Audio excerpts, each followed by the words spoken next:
justamente para analizar y debatir sobre estos temas, sobre lo ocurrido ayer en el mensaje e informe en el primer año de gobierno del presidente López Obrador, tenemos a Fernando Chacón, él es asesor parlamentario de Morena. Fernando, bienvenido. Gracias. Como por la siempre, invitación. muchas gracias. Y en un ratitito más estará por aquí Juan Pablo Adame del Partido Acción Nacional. Viene complicado con el tránsito, pero bueno, ya estaremos platicando un momentito más con él. A ver, de entrada, Fernando, ¿cómo calificar el mensaje de ayer?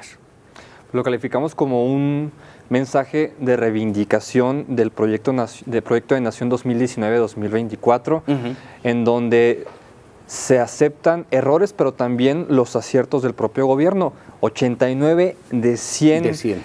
Promesas cumplidas, pero también aceptando que si bien no nos fue bien en el operativo Culiacán, el eje rector del quehacer político de López Obrador es el enfoque humanista, en donde se cambia ese paradigma, precisamente veíamos, de un enfoque punitivo, de exterminio de determinados segmentos de la población, a un enfoque que va a privilegiar la vida por sobre, inclusive colgarse medallas ante otros sectores o ante la política exterior a la que está sometida López Obrador. Siempre, y también hay otro elemento que quisiera destacar, que si bien el crecimiento ha sido el 0%, más allá de lo que le pudiera interesar a economistas o corredores de bolsa, mencionó muy bien el presidente López Obrador que lo que se trata es el crecimiento de la economía del bienestar. Es decir, tenemos ahora una república austera con la reforma que hubo desde el Congreso, incremento al salario mínimo. Tuvimos la creación de más de 50,000 empleos. Destaca que la inflación fue el 3%, la más baja desde el 2016.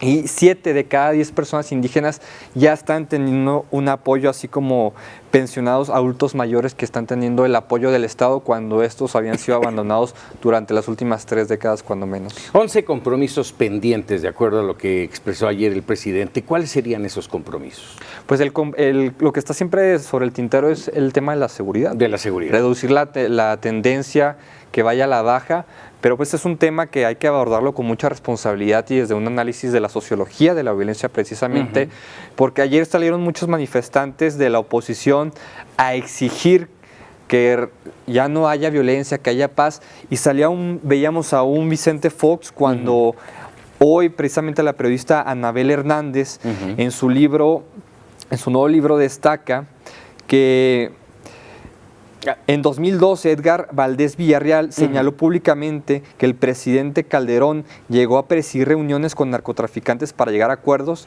y que el mismo García Luna aceptó $50 millones de Beltrán Leiva. El secretario de Seguridad Pública. Así es. Y también la periodista Anabel Hernández publicó en su nuevo libro El Traidor, el diario secreto del Hijo del Mayo, en el que revela que Fox y Calderón recibieron dinero del cártel de Sinaloa. Es decir, esos monstruos que alimentó el panismo, que alimentó precisamente Fox y Calderón, que los empoderó con sobornos y con el apapacho del gobierno, hoy salen con la capa de justicieros a exigir que haya paz por la misma violencia que ellos mismos cultivaron.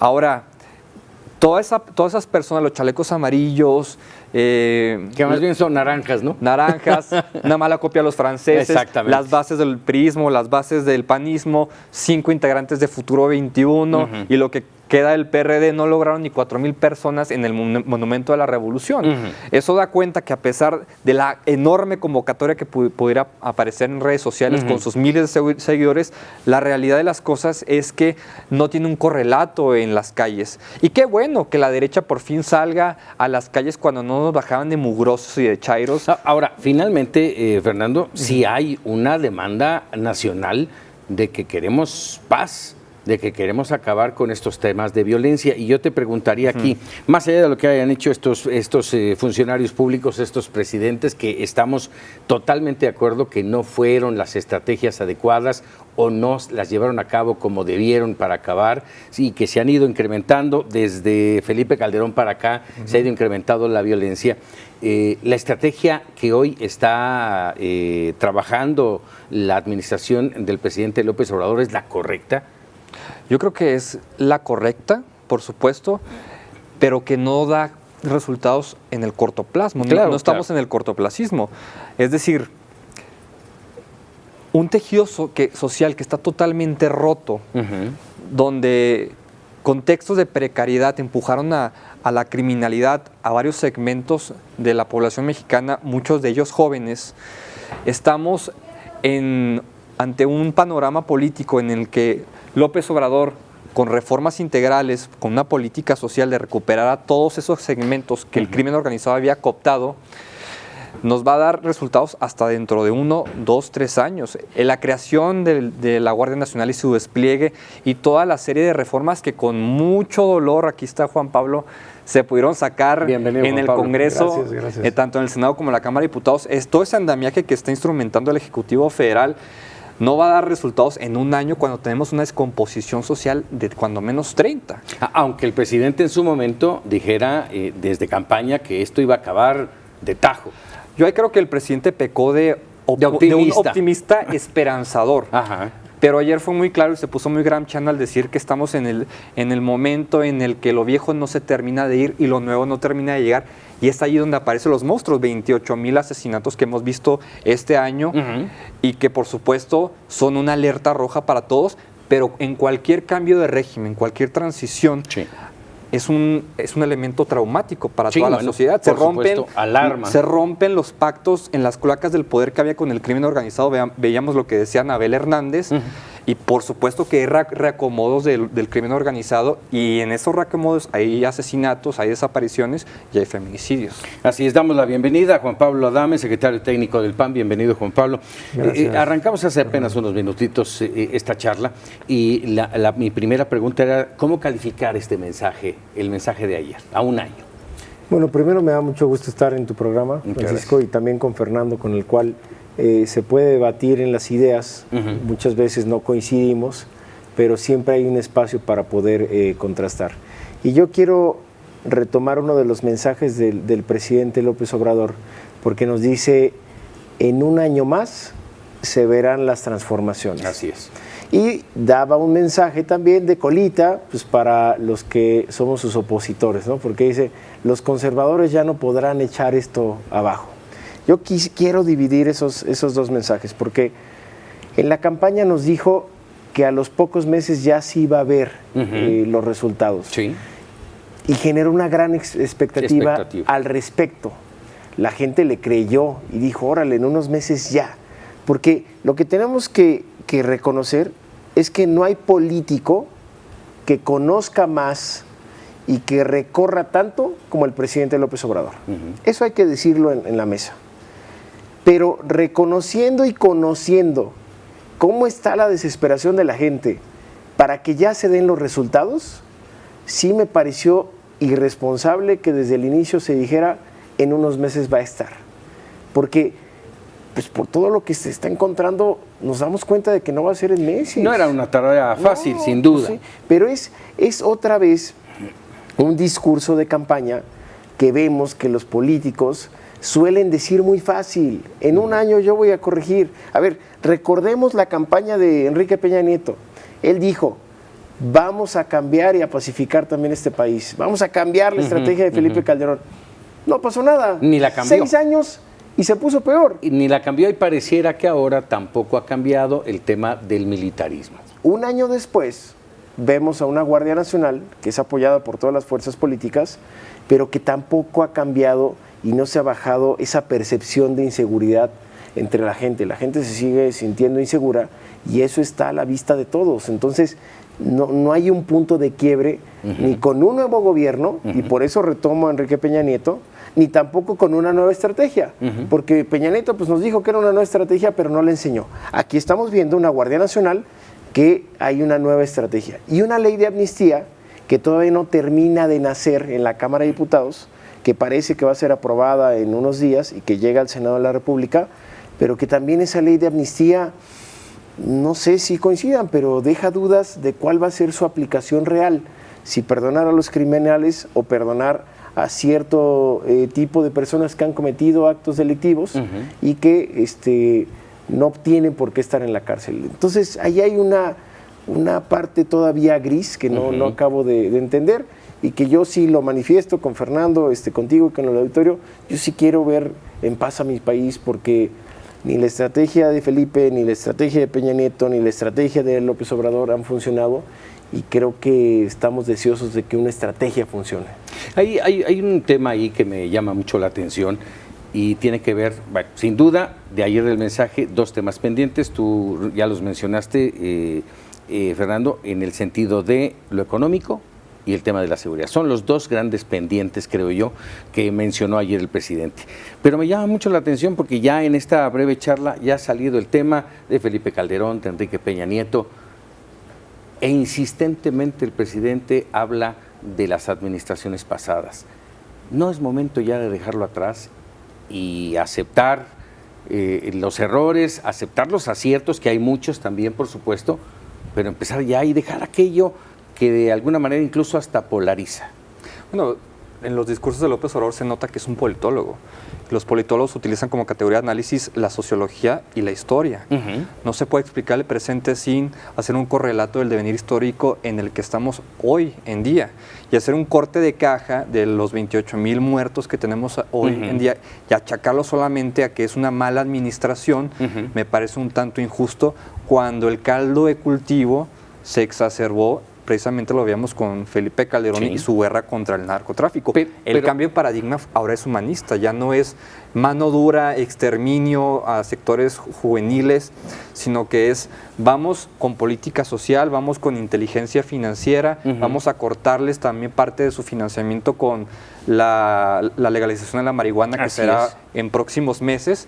También incluso se está discutiendo la posibilidad de la legalización de la cocaína, por ejemplo, pero eso está por ahí muy al margen. El tema del terrorismo, que eso sí les cortaría de tajo el financiamiento. Bueno, ¿no? Es que también más allá del terrorismo, que es lo que nos está imputando Estados Unidos, ellos tienen el terrorismo en casa con los supremacistas blancos y México no está insistente con una política injerencista.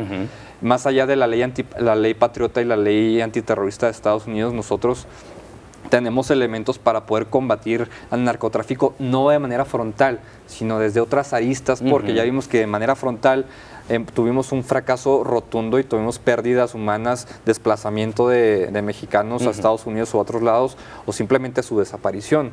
Yo coincido en que también queremos ver ya por fin pacificado el país, pero veamos cuál es el elemento geopolítico. Estamos junto a Estados Unidos, somos el trasiego de drogas número 1, así que yo creo que la apuesta por cortar sus flujos financieros es primordial más que ir con mano dura, y me parece que la postura de Adame es todavía más sensata que la de sus dirigentes como Mariana Gómez del Campo y Marco Cortés, que están en una postura demasiado reaccionaria que creo que no abona al debate democrático, sino la construcción de acuerdos, como está pasando en el Senado de la República. Le preguntaba yo a Fernando, Juan Pablo, antes de que llegaras, si la estrategia de seguridad es la correcta. Te digo que tengo dudas sobre la ley de amnistía, si va a funcionar. Esa ya la dejo como una gran duda. ¿Por qué? Porque no se sabe, no termina de nacer en la Cámara de Diputados y no se sabe en qué va a acabar en la Cámara de Senadores. Y no sabemos, porque ya lo hemos visto muchas veces, que las grandes reformas pueden pasar muy bien por el Congreso y luego en su aplicación no sabemos en qué acaba, ¿no? Esa es una gran duda, la ley de amnistía. Yo quisiera ponerla como un gran pendiente para el siguiente año, porque va a estar ahí. O sea, ya pasó la Guardia Nacional, esa ya está en aplicación. Se están reclutando, aunque siguen siendo en su mayoría militares. Y la ley de amnistía. Y el tercer elemento lo mencionó Fernando, que parece interesante y tiene que ser fruto de un debate mucho más amplio: la legalización de las drogas. Yo en lo personal, ahora que escucho a Fernando y dice que puede venir la cocaína dentro de la legalización, yo no estoy de acuerdo. ¿Por qué? Porque sigue siendo un elemento que tú tienes que poner a consideración respecto a la sociedad que quieres conformar. Si tú tienes una sociedad a la cual le permites que la cocaína esté legalizada cuando en Estados Unidos no está legalizado, cuando, bien lo dice Fernando, hay un contexto geopolítico en donde nosotros como país vamos a legalizar la cocaína y el resto, el consumidor principal, que es Estados Unidos, no la legaliza, nos puede generar un problema todavía mucho más grande, y no me quiero imaginar qué tipo de sociedad vamos a construir si legalizamos la cocaína. Yo creo que ahí el presidente tiene una gran oportunidad para poder convocar no solo a su partido, a sus aliados, sino poder hacer una convocatoria mucho más amplia, decir, a ver, en seguridad ya lo hicimos juntos, ya está la Guardia Nacional, ya la aprobamos entre todos. Ahora, para la ley de amnistía, para la legalización de las drogas, ¿por qué no sí tratamos de hacer ese consenso mucho más amplio? De lo contrario, pues va a fracasar y va a seguir siendo un tema político pues que nos va a seguir enfrentando a todos los mexicanos. Yo ayer escuchaba, y yo sí fui a la marcha del Paseo de la Reforma, al Monumento de la Revolución, y decía algo que se me quedó grabado, Levarón. Decía, México ha perdido el respeto por la vida porque ha perdido la capacidad de sentir. Y yo veo en ese elemento y en esa plática y en lo que hoy pasó con el presidente de la República, que ojalá lo haya tocado ahí, porque sí necesitamos retomar esa capacidad de sentir qué está pasando en las comunidades con toda esta inseguridad, para que entonces dejemos toda esa politiquería de lado y podamos construir, como ya lo hicimos en la Guardia Nacional, con los otros elementos. Yo sí fijo la postura aquí, a mí no me gusta la legalización de la cocaína y en la ley de la amnistía tengo mis serias dudas de a qué tipo de criminales vamos a perdonar. Si hay alguien que la hizo, la tiene que pagar, pero pongamos esa justa dimensión y en eso coincido. Oye, pues es alguien que estaba un día ahí, que tuvo una mala acción. Bueno, revisemos caso por caso, porque cada vida cuenta y cada historia tiene un porqué y tiene un atrás. Y eso es lo que nosotros tenemos que revisar para poder entrarle en serio a una pacificación del país. ¿Ven un cambio en un año? Para diciembre del 2020 estaremos hablando de otro México. Cuando menos en el marco jurídico ha habido cambios muy importantes con las reformas constitucionales, con las leyes secundarias, y su implementación va de a poco. O sea, de que hay un cambio material también en cuanto a la estrategia y el enfoque. Coincido con Juan Pablo en que la sociedad mexicana es una sociedad que está totalmente deshumanizada, el tejido social está totalmente roto. Yo creo que la apuesta de López Obrador por un humanismo político es la correcta.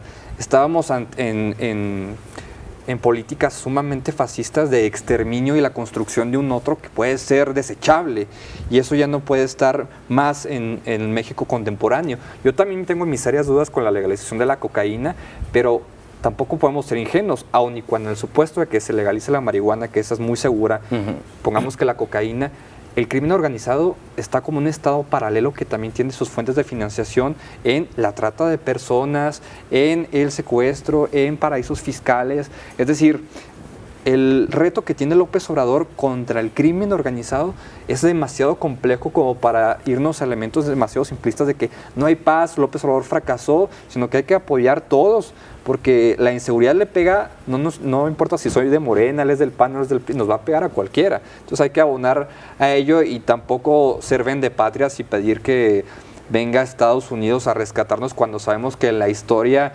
de injerencias latinoamericanas por parte de Estados Unidos ha habido más violencia que protección por parte de nuestro vecino país. A ver, ahí hay matices que quisiera hacer sobre la parte de seguridad.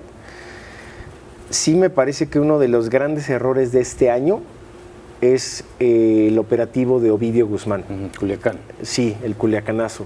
Creo que ahí ya se explicó, hubo 2 días de conferencias no lo había sido el presidente.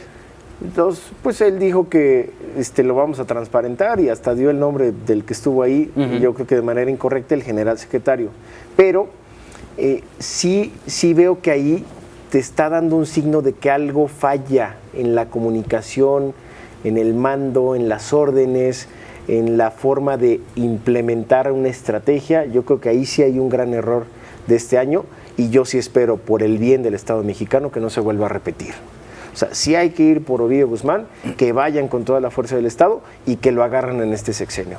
Con inteligencia, sin una sola bala, sin una sola gota de sangre derramada, pero que agarren a Ovidio Guzmán, porque no puede dar ese signo el Estado mexicano en donde se hace una negociación que, coincido, ya en las últimas instancias, pues había que dar porque estaban, y ya se contó, vidas de seres inocentes en juego.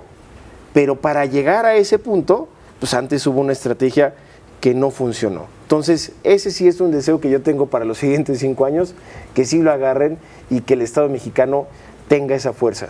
Y la segunda es que con la parte de Estados Unidos, yo creo que el presidente también en campaña dijo, al primer tuitazo yo se lo voy a contestar con otro tuitazo. Y ya vimos que no es así, porque la relación con Estados Unidos es una relación que no es de pares, es una relación en donde el poderoso pues trata de, como lo ha hecho en otros casos con América Latina, lo sabemos, pues aplastar, imponer y llegar a otro punto. Yo creo que sí se puede tener una estrategia de seguridad con cooperación con los americanos, con cooperación y no de subordinación. Pero si no nos cerremos a recibir cooperación internacional pues para poder perseguir y agarrar pues, a estos tipos que durante tantos años no hemos podido, con cooperación. Pero yo sí creo que si se hace una encuesta entre la población, yo sí veo, Fernando, que la gente va a decir, pues como sea, pero hay que agarrarlos. O sea, estamos llegando a un punto en donde ya es como sea, pero hay que agarrarlos. Y ahí es en donde el Estado mexicano tiene que ser muy hábil, muy inteligente y poder tener claros sus marcos de referencia, sus marcos de actuación y también la cooperación que se pueda tener, que no llegue a esta parte que coincido contigo, pero que sí nos dejemos ayudar. Pues si hay alguien que tiene más inteligencia, que tiene más información, más tecnología. Y más intereses. Y estoy diciendo ahorita. Y más intereses. Americanos, pero pueden ser latinoamericanos, porque también tenemos que ver que mucha de la droga y muchos de los narcos pues, tienen cooperación con los mexicanos. ¿Y con ellos qué vamos a hacer? También en esa mirada América Latina, no solo para los apoyos sociales, sino también para la cooperación en seguridad. Creo que es uno de los pendientes y ojalá lo veamos el siguiente año mucho más claro. ¿Coincides, Fernando? Coincido en que, claro que si hacemos una encuesta, las personas de a pie van a decir como sea, pero hay que capturarlos.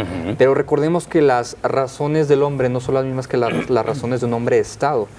En este caso, como bien dice Juan Pablo, fracasó el Estado mexicano y por Estado mexicano vamos a entender los 3 órdenes de gobierno. El gobierno federal, pero también el gobierno estatal de Sinaloa y también el gobierno municipal de Culiacán. No hicieron su parte tanto la Fiscalía de Culiacán como la Policía Preventiva. Que no se nos olvide. Lo mismo pasó en Chihuahua y en Sonora con los Levarón. ¿Qué pasó con el gobierno de Javier Corral y con su fiscalía? ¿Qué pasó con la fiscalía del gobierno priista de Sonora? Es decir, hay que también ser muy sensatos en la crítica política y entender que el Estado mexicano está compuesto también, por supuesto, por el Poder Judicial que está en una renovación. O sea, hay una renovación no solamente el Ejecutivo, sino el Poder Judicial, una renovación del Poder Legislativo.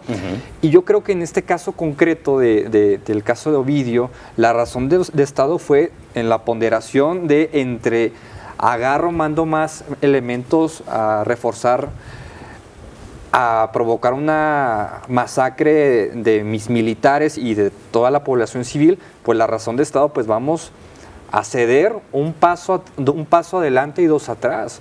Porque tú bien lo señalas que el juego de equilibrios, tanto con el crimen organizado como con la oposición que le metió 120 amparos a Santa Lucía, como el juego de equilibrios que tiene con Estados Unidos, no es nada fácil. Entonces, entre las opciones que hay que optar por la que menos daño haga a la población. Pero Fer, o sea, tú comparas los 120 amparos de Santa Lucía con lo que sucedió en Culiacán con Ovidio Guzmán, o sea, ahí sí no puedo coincidir contigo. No es una no hay juego de equilibrios ahí. No es una comparación como tal. O sea, no hay equilibrio con el crimen organizado. Estoy hablando de los frentes que tiene el gobierno de México hoy activos, que no solamente es el crimen organizado de Estados Unidos, pero hay también frentes internos. Pero es una decisión del propio gobierno. O sea, los frentes que se ha abierto el gobierno es por decisiones que ha tomado el propio presidente de la República. Porque tú sabes que no es porque se le han abierto en política hay adversarios.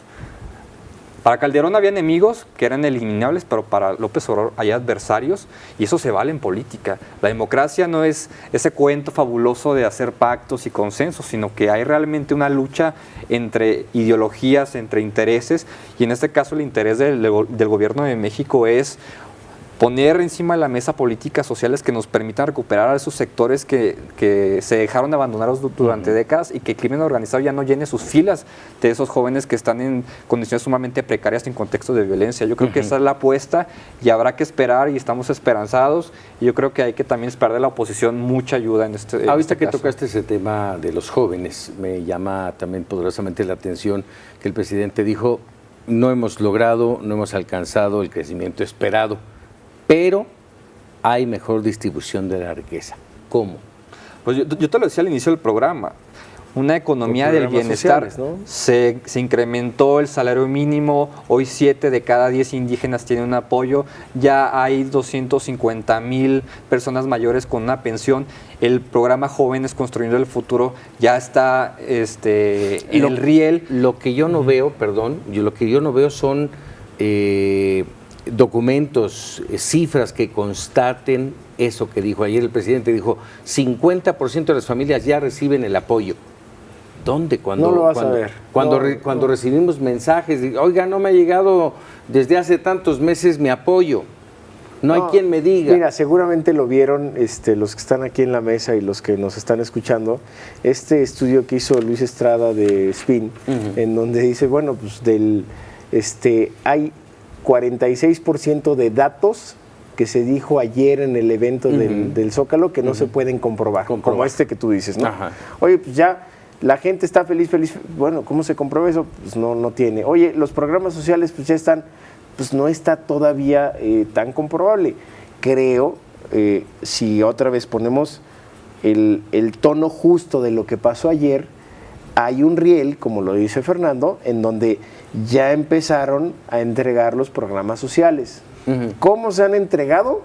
Creo que ahí es en donde se han atorado. Por ejemplo, hay ciertas críticas hacia el programa de Jóvenes Construyendo el Futuro. Y las reglas de operación, pues no necesariamente están siendo aplicadas como deberían de. Hay quien puede decir, es solo un año, entonces ya el segundo año ya las vamos a entregar bien. Pero ahí hay dinero que ojalá esté siendo bien utilizado. ¿Para qué? Pues para que esos jóvenes les pueda llegar su beca, para que hay algo que yo sí se lo quiero reconocer, porque es una de las becas que a mí, ¿no? Apoyos sociales que a mí sí me gustan, y es el del programa de discapacitados. Hoy también Katia de Artigues sacó su análisis ya del primer año y dice, ya se cumplió esa promesa de los programas sociales, pero pues no se trata solo de dar programas sociales, que es una de las críticas que está en el ambiente. Claro. Y ojalá... De dar dinero. 790,000 personas muy buenas, con discapacidad. Esas ya están. Y 8 millones de adultos mayores ya tienen pensiones. Sí, a ver, y esta de las personas con discapacidad, para tomar un ejemplo, ya reciben dinero. Bueno, ¿qué hago con ese dinero? Ya es una decisión libre también. Claro. Pero cuando una persona con discapacidad sale a la calle y no tiene todavía las banquetas, y no tiene todavía la infraestructura y la capacidad y la inclusión para que pueda insertarse en una sociedad, creo que ese es uno de los pendientes que todavía no está, y que no basta nada más con entregarles el apoyo social, que lo reconozco, es bueno, pero pues, esa sería la distribución de la riqueza. Hay otro elemento que creo que estamos omitiendo, que es un tsunami que nos está pasando por encima, y es el tsunami de las compas feministas. La exigencia al Estado mexicano de no más feminicidios, que es una exigencia ya de antaño, desde que en Ciudad Juárez en 1989 empezó con Francisco Barrio. Al día de hoy estoy viendo con bastante alegría y celebro que las compas feministas estén haciendo estos performances que son sumamente penetrantes a nivel cultural, porque ya tenemos la ley para erradicar todas las formas de violencia, la ley de desaparición de personas, la ley de desaparición forzada y por particulares, pero que no son suficientes. Hay que cambiar también el elemento cultural y la forma en cómo nos relacionamos los hombres de manera violenta. Claro. Hay que optar por masculinidades no tóxicas, masculinidades en las cuales podamos relacionarnos con las mujeres de una forma en que no estemos violentándolas desde la mirada hasta llegar al grado más alto de violencia, que es el feminicidio. Yo creo que ahí el presidente López Obrador tiene que tener mucha atención y que tiene que retomarlo como lo está haciendo Sheinbaum, que en un primer momento hubo un error de comunicación con Sheinbaum, pero ante las condiciones de apertura democrática que están habiendo con el gobierno de López Obrador, estamos viendo más manifestaciones y mayor apertura a que segmentos como el de las mujeres se manifiesten de esta forma. Sheinbaum aprendió a la mala. A la mala. Pero aprendió. Me quedan parece. 30 segunditos nada más, no quisiera yo terminar cortado de esta charla. Un tema que me gustaría contar con su opinión, polarización. No podemos negar lo que lo estamos viviendo. ¿Cómo podemos avanzar hacia la unidad y si esto va a ser posible? Mira, yo sí veo un país polarizado. Hay quien dice que ya estaba polarizado desde antes, pero no desde el presidente de la República. Yo creo que ahí hay un gran pendiente y ojalá el presidente recapacite porque él no puede seguir con esta polarización. Lo que hizo el presidente fue ponerle nombre a la desigualdad ya existente, 60 millones de pobres en un país como este, en donde solamente unas pocas familias recibían todo. Creo que es justo que la sociedad mexicana sepa de qué lado de la trinchera o de su clase social está. ¿Conviene? Conviene, por supuesto, es una concientización general. No conviene. Eso es. Fernando, Hay opiniones. un placer, muchísimas gracias. A Juan ti. Pablo, Sí, muchas gracias. Un placer. Hacemos una pausa y regresamos. Seguimos aquí en Mega Noticias TVC.